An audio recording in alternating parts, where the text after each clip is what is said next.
Amados hermanos, muy buenas noches. Realmente espero que en esta semana podamos deleitarnos en la palabra del Señor en cuanto a los temas que estamos desarrollando, llevando a cabo. Y en esta noche nos place realmente presentar un tema muy importante, muy hermoso que nos va a llevar a reflexionar sobre la comunión alrededor de la palabra de Dios.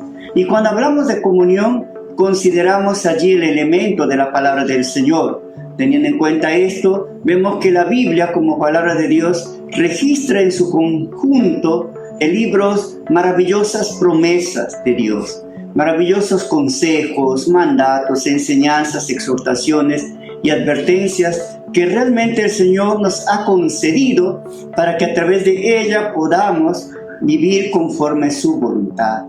Y esta palabra bendita que el Señor nos ha concedido es el manual, es la guía de su pueblo para conducirse en esta tierra conforme a su voluntad y en ese procurar de extender el reino de Dios aquí en la tierra. Así que vamos en esta noche a considerar este maravilloso tema de cómo la comunión de los santos se da en función de la palabra del Señor o alrededor de este mensaje precioso. La primera cosa que vamos esta noche a considerar es la importancia de la comunión en la comunidad. Hebreos capítulo 10 versículos 24 y 25 está aquí desafiando, está animando, está a la iglesia motivando para congregarse, pero con una motivación, con ese ánimo de estimularse, de motivarse en primer lugar a las buenas obras. Es importante esta reunión, esta relación, este compañerismo en el pueblo del Señor, porque a través de esta comunión somos motivados, somos impulsados, somos conducidos a desarrollar y sobre todo a impartir el amor. Si hay un lugar tan especial, si hay un sitio donde se ama de verdad, si hay un sitio donde se experimenta el verdadero amor, es en la comunión de los santos. Es en ese ambiente, en ese contexto donde los santos conviven, comparten. Y dice el texto de 1 de Juan, capítulo 4, versículos 7 y 8. Queridos hermanos, amémonos los unos a los otros porque el amor viene de Dios. Y todo el que ama ha nacido de Él y lo conoce. Y el que no ama no ha conocido a Dios porque Dios es amor.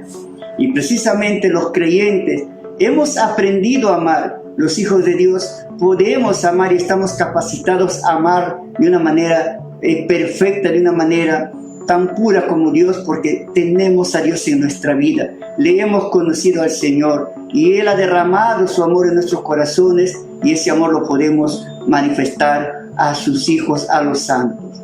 El amor nunca debe ser ese amor centrado en uno mismo, en el egoísmo, sino en este amor sacrificado, como lo menciona 1 Corintios.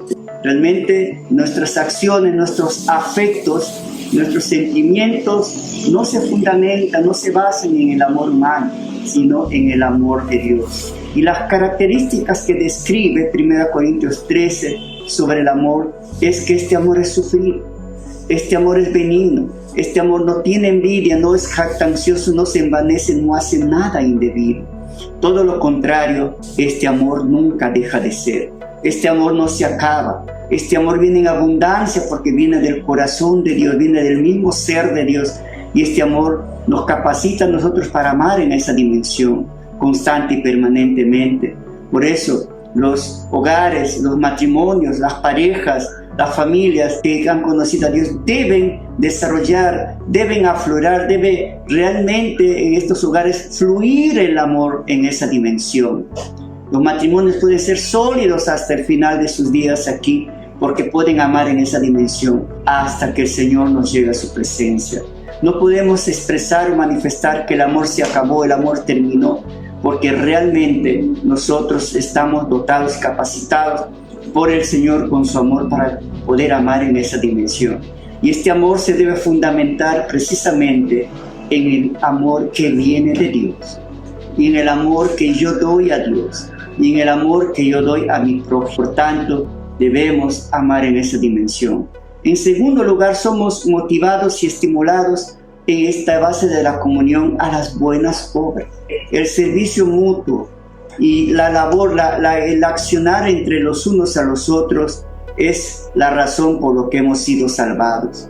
Dice 1 Tesalonicenses 1:9 que estos hombres fueron salvados de los ídolos para servir al Dios vivo y verdadero.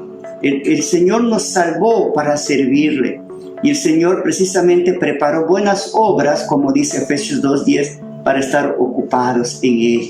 Y realmente el servicio nos lleva a desarrollar los dones que el Señor nos ha dado para edificar la iglesia, para edificar a su pueblo, para edificar los santos los unos a los otros.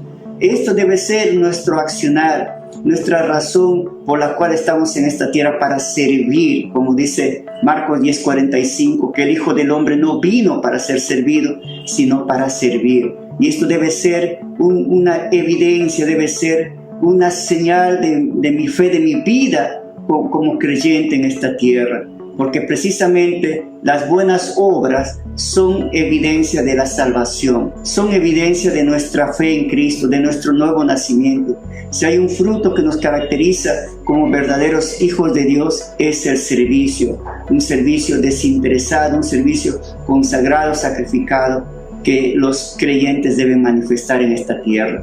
Como dice Santiago 2:18, pero alguno dirá, tú tienes fe, yo tengo obras. Muéstrame tu fe sin tus obras y yo te mostraré mi fe por mis obras. Finalmente, en cuanto a este punto, tenemos que mediante la comunión los creyentes se estimulan a la comunión y al aliento. En Tesalonicenses, el apóstol Pablo menciona ya a la iglesia diciéndole, aliéntense los unos a los otros con estas palabras. Y la iglesia tiene realmente este impulso, ese ánimo de estar siempre alentándonos. Y realmente el llamado de Dios para el aliento y el estimularse, motivarse unos a otros es viviendo en comunidad.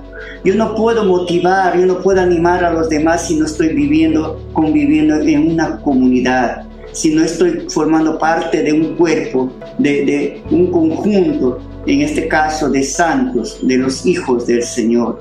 Es una bendición ser parte de una iglesia, ser parte del cuerpo del Señor, ser parte de una maravillosa familia, porque allí nos animamos, allí nos alentamos, allí nos estimulamos, nos ayudamos a realmente superar nuestras luchas, nuestras pruebas, a orar los unos con los otros, alentarnos los unos con los otros. Es una bendición realmente, hermanos, que en la comunidad del pueblo del Señor haya hombres y mujeres que están siempre animando, alentando prójimo a sus hermanos. Y el vivir en comunidad es para nuestra mutua edificación, nuestra mutua motivación. La oración que versa los unos a los otros es muy constante en el Nuevo Testamento. Y vemos que somos exhortados a aceptarnos, a servirnos, a amonestarnos, como lo menciona precisamente Gálatas, ¿no? A sobrellevar las cargas los unos de los otros, para así cumplir la ley de Cristo. Y en este contexto de la comunión que se lleva a cabo, que se da en la iglesia, es fundamental la palabra del Señor. Cuando la iglesia tiene esa comunión alrededor de la palabra, va a cumplir la voluntad del Señor, se va a desarrollar, va a crecer como debe de ser. Porque veamos lo que dice Hechos 2:41-42. Así pues, los que recibieron su mensaje fueron bautizados, y aquel día se unieron a la iglesia más de 3,000 personas. Se mantenían firmes en la enseñanza de los apóstoles, en la comunión, en el partimiento del pan y en la oración.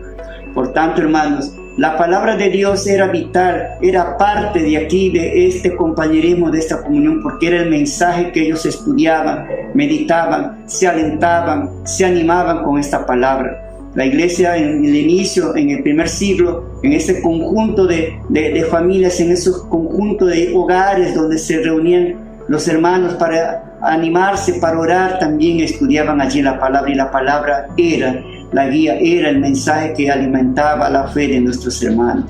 ¿Y por qué es importante la palabra de Dios en la comunidad, en la comunión? Es importante porque la palabra de Dios obra para la salvación de los hombres. Los hombres hemos sido salvados, hemos venido a los pies de Cristo a través de la palabra, a través del mensaje. Es proclamada, es predicada, como dice Romanos 10:17, que la fe viene por el oír, y el oír el mensaje que que escuchamos allí, ese mensaje que se oye es la palabra del Señor. Nosotros llegamos a los pies de Cristo cuando escuchamos ese mensaje. Y por eso es vital que este mensaje sea proclamado, anunciado, predicado con poder, con mucho ánimo por sus hijos. Y este mensaje trae a los hombres a los pies de Cristo. También esta palabra es importante porque obra en nuestra edificación mutua. La iglesia se edifica cuando esta palabra es compartida, es impartida en los mensajes de los domingos, en los mensajes de los estudios bíblicos, en las reuniones de jóvenes, de damas. Esta palabra debe ser proclamada para que la iglesia se edifique mutuamente. Finalmente, tenemos que esta palabra nos capacita también para ejercer un servicio digno. Nosotros somos llamados a servir al Señor y debemos hacerlo como menciona la palabra del Señor. 2 Timoteo 3, 16, 17. Toda la escritura es inspirada por Dios y útil para enseñar, para reprender, para corregir, para instruir en la justicia, a fin de que el siervo de Dios sea enteramente capacitado para toda buena obra. Esta palabra nos capacita para servir al Señor como realmente les digno. Y esta palabra también obra en nuestra santificación. La oración de Cristo versaba así: santifícalos en la verdad, tu palabra es verdad. Entonces, hermanos, concluimos con esto. Como pueblo de Dios somos llamados a compartir, a tener esta comunión entre los santos para estimularnos al amor, a las buenas obras y para estimularnos al aliento, el estar alentándonos los unos a los otros. Y toda esta comunión debemos tenerla en función a su palabra, porque la palabra es vital para la salvación del hombre, para nuestra edificación, para nuestro servicio y para también llevar una vida de santidad y de obediencia a Dios. Muchas gracias por su atención, que Dios me los bendiga. Amén.